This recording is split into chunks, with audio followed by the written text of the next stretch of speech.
Have you ever tried to change an unwanted behavior, hoping that you'd be able to achieve the goal only to have a setback and then feel deflated? I'm sure many of you watching this video have set New Year's resolutions or intentions only to abandon them soon after. And you're not alone. About 90% of people who make New Year's resolutions abandon them by February.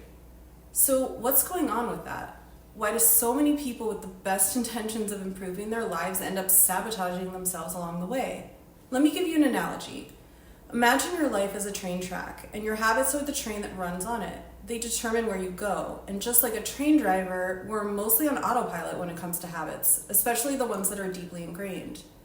But if you understand where you are in the stages of change, you'll be better equipped to not only achieve your goals, but also set yourself up for success.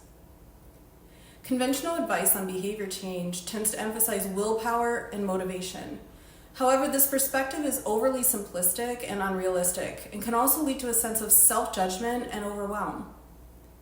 According to psychologist James O. Prochaska, change usually occurs through a series of stages that he outlined in his model of behavior change, commonly referred to as the trans-theoretical model of behavior change, or TTM for short.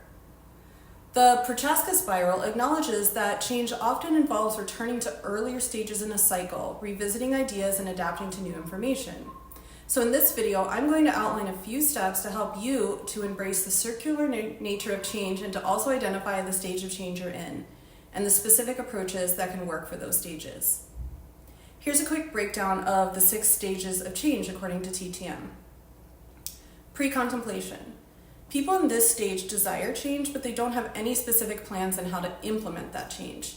Maybe because they've tried to break a bad habit in the past but failed, or they don't fully realize the benefits of the new behavior.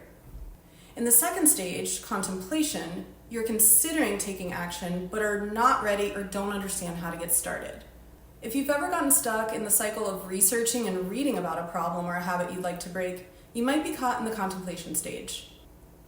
The next stage is preparation. You're ready to take action and you may have already started taking small action steps towards your goal. Many of my coaching clients come to me at this stage. In action, the 4th stage, you're actually doing something to change your behavior and reach your goal. You might have taken small action steps, made sacrifices, even experienced setbacks, and can see the bigger picture of how your actions add up to achieving your goals. In order to get into the maintenance stage, you need to be comfortable in the action stage for at least 6 months. This is where your new habit becomes second nature and doesn't require as much effort and thought to maintain. And finally, the last stage is called the termination phase, which is where the new behavior is wholly integrated into your life and the temptation to relapse or go into old unwanted behaviors is lessened. So for the sake of time, I'm only going to focus on 2 of the stages of change and offer a few examples or strategies that you can employ in those stages to help get you unstuck or to reframe setbacks.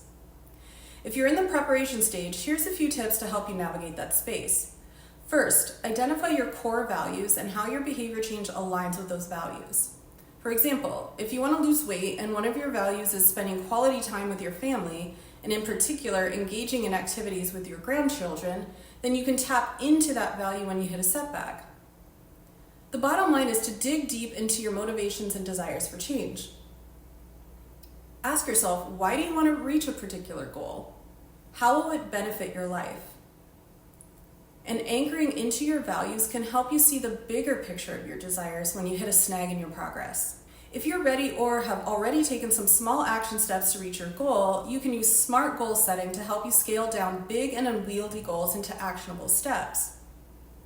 So if you've never heard of SMART goals, it's okay. It stands for specific, measurable, actionable, relevant, and time-bound. This allows you to take a vague goal like exercising more and turn it into something you can reasonably achieve and track. Another helpful tip, if you're in this stage of change, is to identify your support networks. No behavior change occurs in isolation. And yes, you can white-knuckle your goals, but if you want to weather setbacks and disappointments, then it's important to find a group of people who can support you. I'll link some examples of support resources in the description box below. So here's my parting thought. These stages of change are not linear. You don't move from one to the next and the next in some orderly fashion. Remember that spiral image from the beginning of the video? In the pursuit of behavior change, you might move forward a stage, then backwards to a previous stage. and that is absolutely normal.